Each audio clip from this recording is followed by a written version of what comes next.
The DEA was doing a flyover in the northwest hills of Connecticut, spotted a hemp farm, did not coordinate with us or with the state police, and ended up with a bunch of DEA agents knocking on the farmer's front door. That's Brian Hurlburt. He's the commissioner of the Connecticut Department of Agriculture. This is the Lancaster Farming Industrial Hemp Podcast. My name is Eric Hurlock, and today we're going to hear about hemp in Connecticut, what successes and challenges Connecticut farmers face, and the concerns about the DEA. We're also going to talk to Tim Gordon, a world-renowned hemp expert who gives advice to a Wisconsin farmer whose crop is currently under snow cover. I'm also going to tell you more about the Pennsylvania Hemp Summit coming up on December 8th and 9th, but first, a few nuggets of hemp news.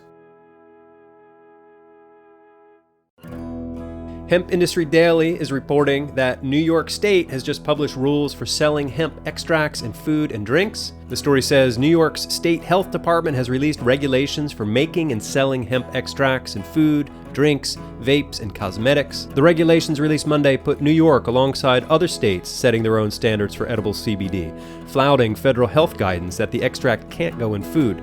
And the sale of smokable hemp flower in New York is prohibited. The health department is accepting public comments on the regulations until January 11, 2021. The plan lays out differing THC limits for different points in the supply chain. For example, intermediate sales between licensed hemp operators within New York State can be up to 3% THC, while products sold to consumers can't contain more than 0.3% THC. All right, here's another story from Hemp Industry Daily. This one was first reported by Law 360. The story says, a Wyoming hemp company is suing the USDA and police in Southern California for allegedly destroying more than $3 million worth of hemp that they mistook for marijuana. Agrodynamics LLC says in a lawsuit filed in San Diego that local and federal officers raided the company's facilities in September 2019 after an aerial inspection showed what they believed to be a marijuana field. Officers didn't bother checking to see if the area was a registered hemp grow, Agrodynamics argues. All right, and finally, there's a story on Forbes.com. It's written by Robert Hoban, who is writing in response to an article on Politico from last week that was saying that the hype around hemp is dying and that the industry hasn't panned out. Well, Robert Hoban has other ideas. I'll just read you the last paragraph. He says, hemp's future as a major cash crop remains very, very bright. The hemp hype hasn't died down, just slowed a bit, as the most significant cannabis reform in American history rolls out. The eyes of the world are focused on the U.S., and industrial hemp will make us proud. Boom, there you go. All right, I'll have links to these stories and more on the show page for this episode. Next, I want to talk to you about the 2020 Pennsylvania Hemp Summit. Registration is open now for the 2020 Pennsylvania Hemp Summit. Last year's event, if you remember, was held in Lancaster at the Lancaster Convention Center, and it brought together farmers and processors, business people, investors, policymakers. Everybody got together to talk hemp. And while the COVID shutdown has changed the format this year, the event is still on. And it's really important for all of us in the industry to get together and collaborate with one another to advance this industry. And I'm excited to tell you that Lancaster Farming Newspaper and the Industrial Hemp Podcast are the media partner for the event this year. And so for the next few weeks, I'm going to be highlighting what you need to know about the event. So mark your calendars for December 8th and 9th for the interactive virtual summit, and then March 30th and 31st for an in-person trade show and reception at the Lancaster County Convention Center. So the agenda and registration info can be found at pahempsummit.com.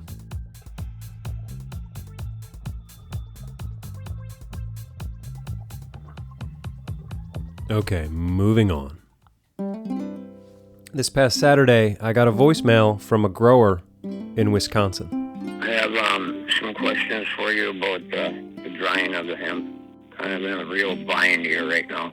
I would really appreciate any information that you can come up with for me. Sorry to bother you on a Saturday, but I'm lost. I just don't know where to turn.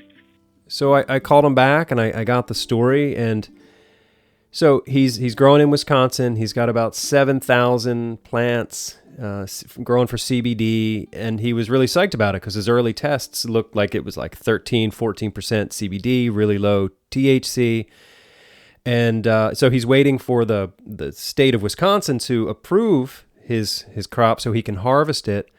And in the meantime, a snowstorm came in, and they got 8 inches of snow, and it's like 22 degrees with even colder wind chills. And he doesn't know what to do. Is this crop ruined? Is it done? Like how can he go forward here? So I tried to tell him that everything was going to be okay because I'm sort of a natural optimist. But honestly, I don't know. I have no idea. I've never grown hemp in Wisconsin. But when I think about snow and cannabis, I think Colorado. So I called Tim Gordon. And Tim, you're a cannabis grower and expert out there in Colorado, right?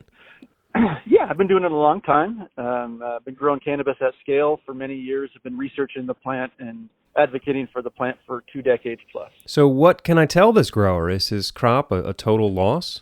Well, it's interesting, while this is technically, a very strong, vibracious plant, the succumbive temperature and subsequently snowfall can be quite damaging to the crop, especially in the late stages of harvest. Uh-huh. Things that can happen are, obviously with a snowpack that's put on top of a plant like that, things like branches breaking and stuff like that can really diminish what the crop's value could be.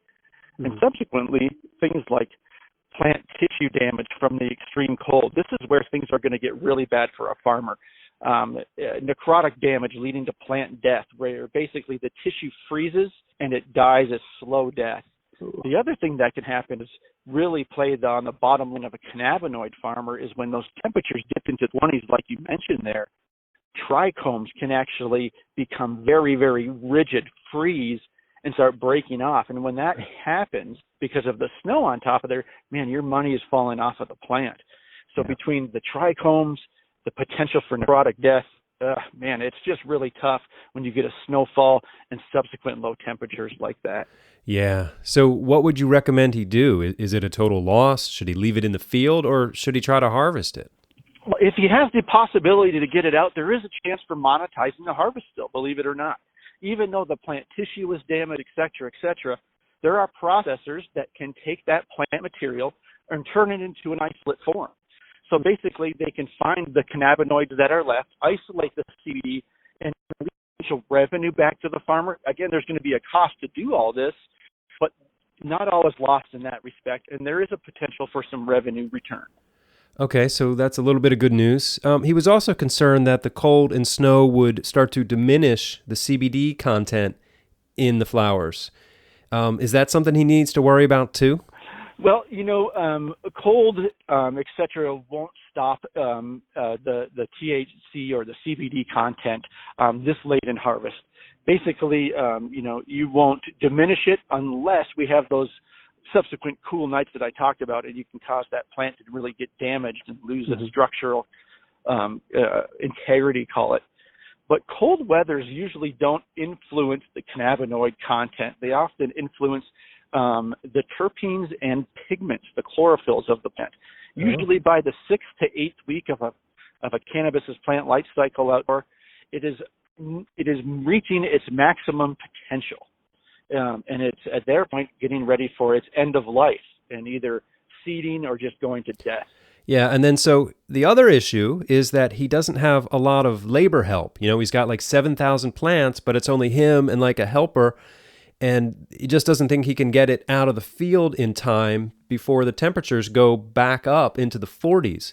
And he's concerned that melting snow and the warming temperatures are going to cause further damage to the crop. Well, it definitely could. And here's where, you could have a buildup of potential for a microbial outbreak or a sporadic outbreak like a mold or a powdery mildew. It could be devastating in that respect as well too. Again, if the farmer can harvest the crop and has some money to possibly do some further remediation, he can probably get an isolate form made and have a potential to sell that crop. Okay, well, thank you for your time and your information, Tim, and for that small glimmer of hope for a farmer in Wisconsin. Yeah, happy to talk anytime. That was Tim Gordon. He's president at Functional Remedies in Colorado, and he's been called one of the world's foremost experts on hemp. So if you've listened to past episodes of the show, you know that I'm curious about hemp, not just in Pennsylvania, but all over the place. So today, we're going to learn about hemp in Connecticut by talking to the Commissioner of Agriculture there. Commissioner Hurlburt, welcome to the Lancaster Farming Industrial Hemp Podcast. Could you introduce yourself for us, please? Sure, and thank you for having me. I'm Brian Hilbert. I'm the current commissioner of the Connecticut State Department of Agriculture. Been in this position for about a year and a half and have a variety of positions in my biography, including time as an elected official at the town level and at the state level, appointed by President Obama to lead the Connecticut Farm Service Agency within USDA. Worked in a nutrition incentive nonprofit for a while, expanding access for lower income and at-risk communities to fresh fruits and produce, and also served as the executive director of the Connecticut Farm Bureau. So I have a really different mix of public, nonprofit, and private background that I bring to this position at the department. And your department is the one that oversees the hemp program in the state. How long has that program been in operation? We are just about 17 months into our hemp program. Okay. Prior to Governor Lamont, the administration and the legislature did not act on the creation of a state pilot program. Governor Lamont made hemp one of his agricultural priorities during his campaign, and in the 2019 legislative session, it was one of the first bills that we were able to get through both chambers in the Connecticut General Assembly. And I think it was actually the third bill that Governor Lamont signed into law as governor. And very proud of the fact that he wanted to get this done. We got it done. And within 1 week, we had registered our first applicant and had a licensed hemp grower in the state, making good on one of his promises. Yeah, it seems like a hemp program is a win-win for farmers, businesses, policymakers, everybody. Mm-hmm. Well, let's talk about the program. Can you give me sort of a general overview? So in general, the overview is we're still under the pilot program. Growers apply to us through an e-licensing system, so everything's digital. They upload their documents. There's a $50 grower application fee, $50 processor or manufacturer application fee. We have also available the license fees on a 2-year basis for $250. And essentially what we're doing is we're asking people to provide the information that USDA has required of the state pilot programs, the specific information about where the grow areas are, the production areas, whether they be indoor and outdoor, mm-hmm. Some of the background history that the federal government's been requiring. And we have a pretty simple process. We move very quickly. Generally, it takes about 2 to 3 days by the time an applicant has submitted their information to its approval and my sign-off. I physically sign each one of the applications and licenses. And the goal was to make it easy for growers to apply to make sure that they understood what their requirements were, how to follow the law, and to see if hemp was the right crop for them. Right. And how many farmers have signed up to grow hemp in Connecticut? This year, we have 140 licensed hemp growers who have applied and received approval to grow on 502 acres. Oh, wow. Great. And now I imagine that's mostly for CBD production? Correct. That's generally where we're seeing the interest from the growers. But I know there's been a push and an acknowledgement that the fiber and woody material, there's a pretty good marketplace out there for that too. So I'm interested to see if the Connecticut marketplace will shift from CBD into fiber. Right. Yeah, me too. Let's talk about that in a sec. Let's get back to the CBD growers. Sure. Mm-hmm. What's the sampling and testing protocol like? Like I imagine your department needs to approve the THC levels before harvesting? Yeah, so what we did was we allowed for the farmers to be responsible for their own sampling and testing, which is different from what USDA has proposed moving forward. Hmm. But we feel that the farmers can do it. We don't have the bandwidth to be on every farm to sample randomly each of the fields that they're growing in. And then there are 3 approved labs that farmers can submit their samples to.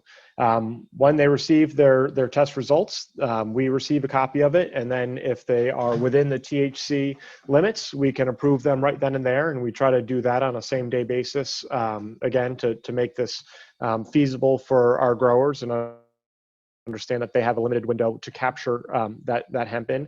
And if it's not within the THC requirements, we are very willing to work with the growers. And so we suggest that they take another sample and submit it to one of the other labs.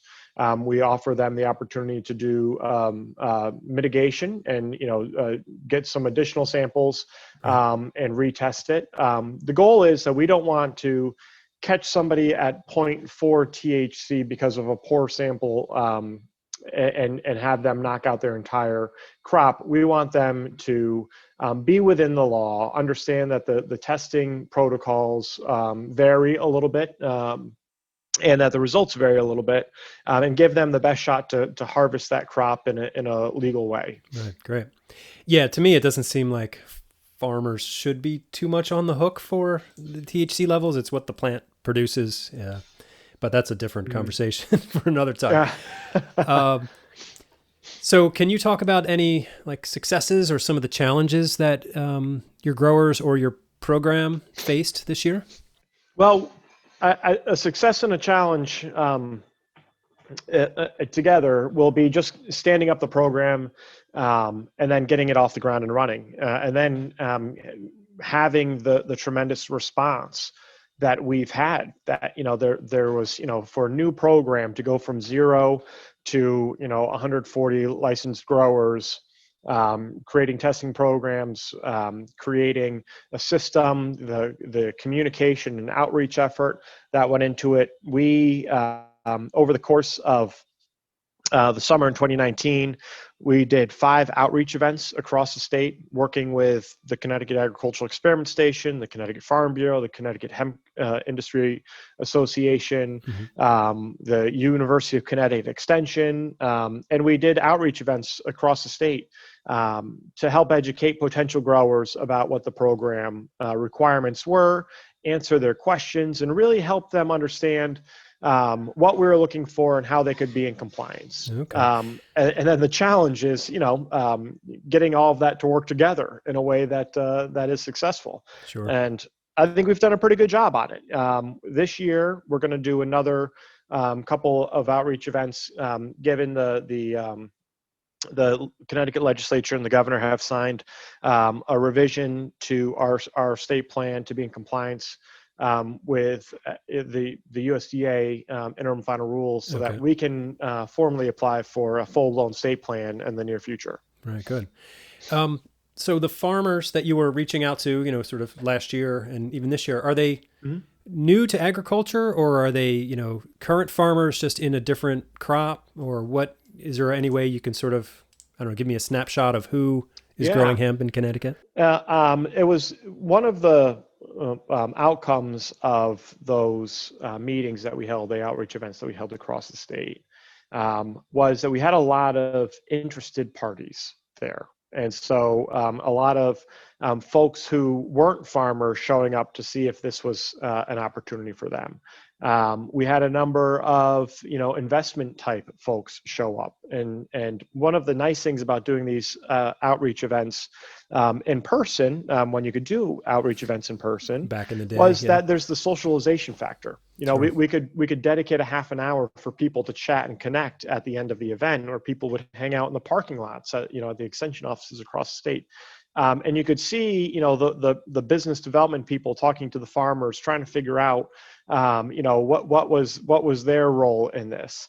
In the end, Connecticut ended up with, the vast majority of people growing were farmers. We're farmers before hemp, and have diversified into hemp. But we also did see that some, investment type organizations made specific investments with individual farmers to grow a crop and determine whether or not it was feasible and whether or not there was a market for it. Mm-hmm. So it was a really neat, experiment on the front end of this industry to be a part of and to watch. Right. And again, I think it worked out pretty well for everybody involved. Yeah, good. Yeah, it's been exciting from my point of view just to watch, an industry develop in real time. And Mm-hmm. I remember going to a lot of, outreach events down here and seeing that same thing, like the investors talking to the farmers, talking to potential processors. It's really just a fascinating, I don't even know what you call it. It's a fascinating time to be in agriculture. Well, right. I mean, how many times are you and I going to be involved at the legalization of a new crop? Right.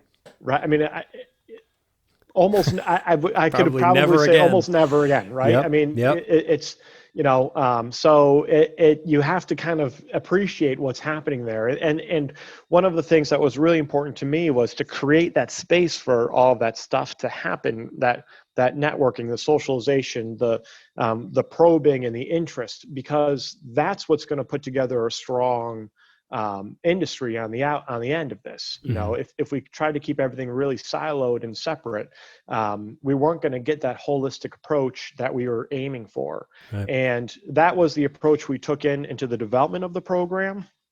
During the negotiations with the legislature, we convened a very large group of negotiators, and that's not always great when you're trying to negotiate a piece of legislation. But what it did was it created buy-in from the state's attorney's office, from Right. the attorney general's office, from the folks at the Department of Consumer Protection and Emergency Management, but also the Farm Bureau and the Hemp Growers Association. A number of legislators, so that everybody was a piece of the solution. And then when we rolled out the program, everybody was working to make it a success. There was none of that interagency squabbling or disagreement as to who was where, what role they were playing. We had Right. ironed that all out before the governor signed the bill, which allowed us to hit the ground running and get that first person licensed within a week. That's great. Let's switch back to talking about fiber. You mentioned there is some interest. There were a few growers growing for grain or fiber this year? I don't know that anybody's actually growing for grain or fiber, but Okay. there's more and more conversations that I'm seeing popping up about, hey, is this a path for us as well? Mm-hmm. I think that requires some different equipment, a different approach. A lot of the stuff that we're growing or the farms are growing are smaller plots. Yep. The grain and fiber, you need a really larger fields. And maybe that's just not practical for the conditions in Connecticut. Well, it's not an easy thing to step into, right? You can dedicate a half an acre or 2 acres of your farm into hemp production without losing that much opportunity for your other crops, right? If you're doing for CBD or for flowers, right? With the grain and with the fiber, you really need those larger tracts of land in order to get enough volume to make it worthwhile. And Sure. So I think we'll have some people who get who put it in the ground in the next couple of years, but again, my goal is to create room for people to experiment. Right. And is this something they want to do, and can they do it with a relatively affordable license fee and understanding what their responsibilities are, so they can determine whether or not they want to do this in the coming years. Right. What are the main crops of Connecticut? And forgive me for not knowing. No, that's all right. Dairy is still one of our largest by size. Okay. We have a dairy industry that, like most states' dairy industry has been disrupted pretty significantly by COVID, but is a major player. Our tobacco growers are still heavily involved in a large by dollar value crop. Mm-hmm. And then what's really neat and interesting is that our shellfish and wineries have been taking off and have become some of the fastest growing sectors in agriculture. So it's really interesting to have kind of this mix of crops that are coming to the forefront and moving up in the ranks. one of the really nice things about Connecticut is the size of our population. And although we have, in northwestern and northeastern Connecticut, some rural pockets, the population in Connecticut really loves their Connecticut grown products. Yeah. And so we have a really strong farmers market and direct to consumer marketplace that, especially in COVID, has been outperforming other sectors in the industry. People have, recognized that having locally grown food is really important, and Connecticut's farms are Connecticut small business men and women, and they've been there to support, little leagues and nonprofits. And as people are doubling down as to what's the most important to them and their community during the COVID pandemic, farm stands and farmers markets and direct consumer have been a really great silver lining in all of it. Absolutely. Yeah. Yeah. We're seeing a lot of the same thing down here in Pennsylvania. Great. Has the COVID epidemic impacted the hemp program in ways beyond, like sort of canceling the in-person events? So we've canceled the in-person events, and we're going to be doing our outreach events over Zoom, in the next month or so, which I think at this point everybody's pretty comfortable with. It's certainly not the same atmosphere as an in-person event, but it's still a great way to get a lot of information out into the community. We have still been processing grower applications up through the summer. I haven't signed off on one recently, but people were still applying and being approved to be licensed to grow hemp. And we've started getting our inspectors back out in the field to do some ad hoc visits and check-ins. Okay. Obviously, we're using the appropriate COVID protocols and Sure. remaining socially distant and providing masks and hand sanitizer and gloves for our inspectors to be out in the field. And we took a very delicate and I think thoughtful approach to it, but there are things that we can do that need to be done that can be done in a COVID responsible way, and we've engaged in those activities again. Good. Okay. How about the marijuana stigma that still lingers around hemp a little bit? Like I picture, Connecticut farmers, maybe typical conservative New England farmers might still bump up against that stigma. What have you guys been doing to sort of work through that? We still don't have in Connecticut an adult recreational use marijuana program. We do have a medical cannabis program that is limited to, I believe, 5 growers across the state.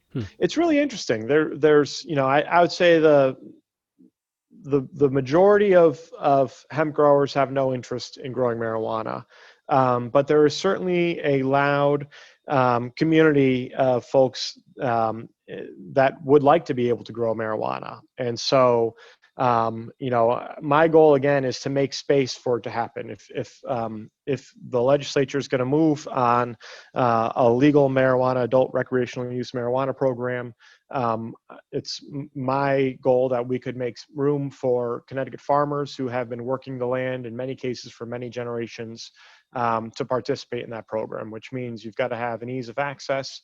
You've got to have an understandable program and regulatory framework for them to walk into.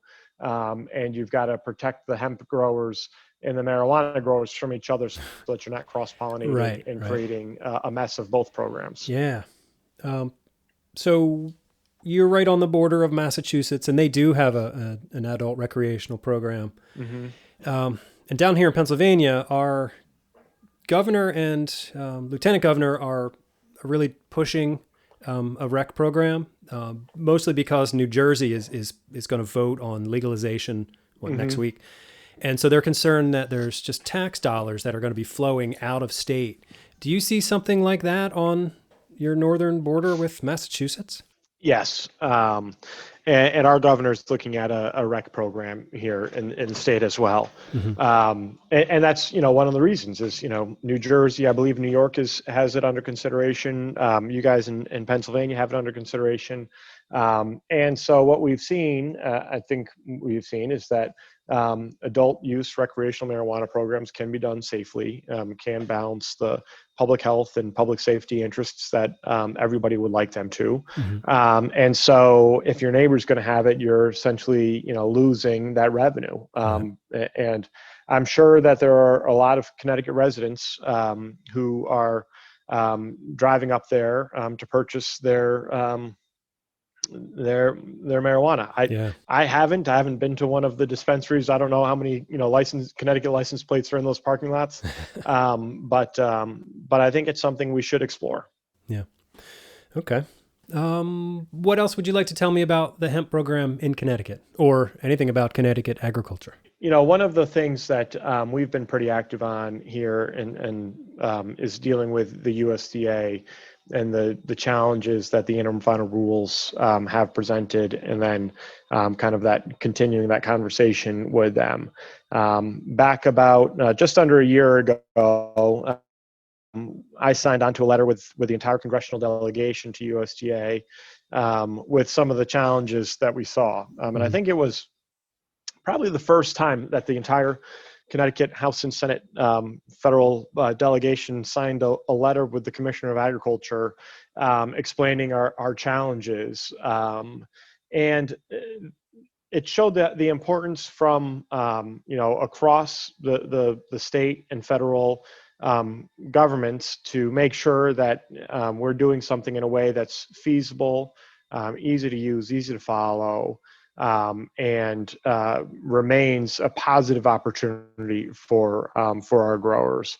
And in subsequent conversations, I was on a call with the DEA at one point, and they're saying, "Oh, you guys are, you're overly sensitive. The DEA has no interest in regulating hemp. We have no interest in, visiting hemp farms, or, we're not going to be cracking down on a hemp farm and, showing up at the doorstep, asking what they're doing or wanting to see the crop. Yeah. So just, take that as it is and, relax a little bit."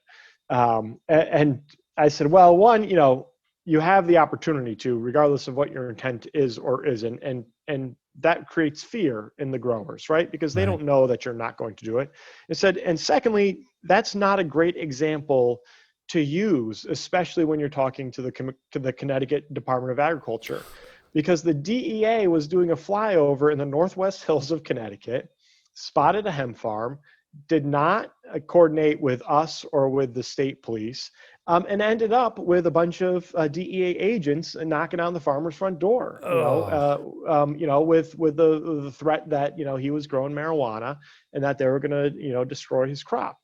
And, so when we deal with our federal counterparts, we have to be very clear with what the expectation is and what they're going to do, but then also make sure that they're actually being held to that. And unfortunately, I think the best way to do that is to make it very clear what somebody like the DEA's responsibilities are, but also are not in the regulation of this program. Right. And I also, the great part about the story is, and I give credit to Connecticut farmers every single day, but this one in particular, this farmer was able to talk the DEA out of inspecting his farm. He was able to talk about the hemp program, what he was doing, how he was doing it, and alleviated their concerns. And I just think that takes a lot of willpower and a lot of fortitude to present that argument to a bunch of DEA agents who ended up at your house unexpectedly. Wow. And worked your way through the challenge that situation posed.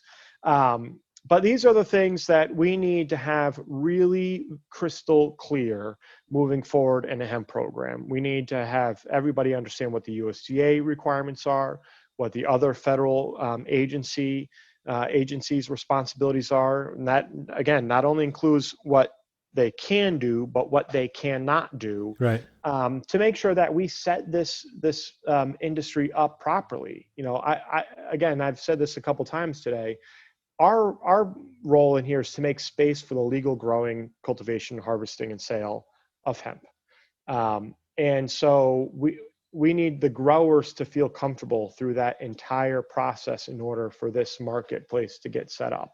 And if they're not, then we're gonna set ourselves up for failure in the end, because we're not going to get that interest from the community that we're expecting. Yeah. And having 50 state plans with different requirements creates a challenge with the interstate commerce, the THC threshold, that if it ever goes above 0.3% during the processing, that it's an illegal crop at that point. Those are things that need to get worked out so that there is an understanding of really, the seed to market path that hemp is going to travel, that it's not going to be all grown in one state and stay in one state, that there's going to be interstate commerce, but just really that clarity for growers. And that isn't just for Connecticut growers, that's for growers across the nation. That needs to be set up on a federal level. Right.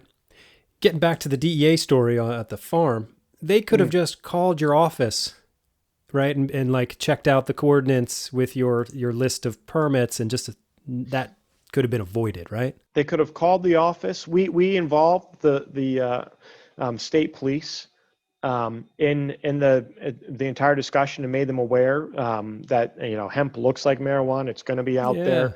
If you have any questions, so they could have coordinated with the state police on that.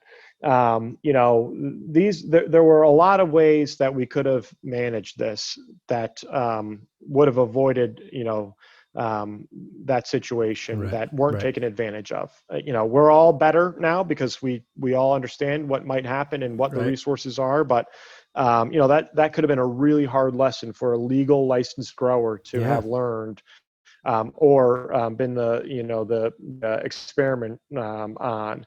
That we want to avoid in the future. Well, it sounds like you got some educated farmers up there. We're trying. Yeah. People in Connecticut who are farmers have been around for many, many generations, and they've been able to last that long because they're very bright. They demonstrate a commitment and ingenuity with what they're doing and how they're doing it, and we're very lucky to have them in the industry. And that was just one of the great examples of Connecticut farmers. Awesome. Commissioner Hurlburt, thank you for your time today. It's been great to talk to you. Thank you. You as well. Appreciate the opportunity to chat about this important topic. Okay, I'll have links to the Connecticut Hemp Program on the show page at lancasterfarming.com, along with all the other links for all the other things I talked about today, including the Pennsylvania Hemp Summit, December 8th and 9th. It's a virtual event. Learn more at pahempsummit.com. And I just wanted to say thanks. Thanks for listening to the show. I know you've got other hemp and cannabis podcast options, but I do appreciate you spending time with us. My name is Eric Hurlock. I am the digital editor at Lancaster Farming Newspaper, the greatest agricultural newspaper in the world. Check us out online. Get yourself a subscription. You will not be sorry. Okay, so that does it for me. Until next time, I will see you in the newspaper, or maybe on Instagram at LF Podcast Hemp. Oh, hey, one other thing. I know you've been hearing this all over the place, but please make sure you vote on Tuesday. It's really important. It's an important election, possibly the most important election of our lifetime. So, vote.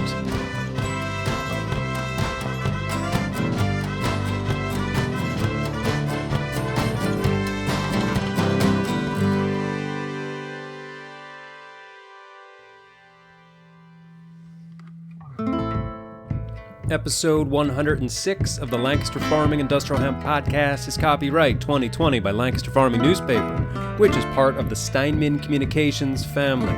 Today's show was written and recorded, edited and produced by Eric Hurlock. The music you hear throughout the show is courtesy of Tin Bird Shadow.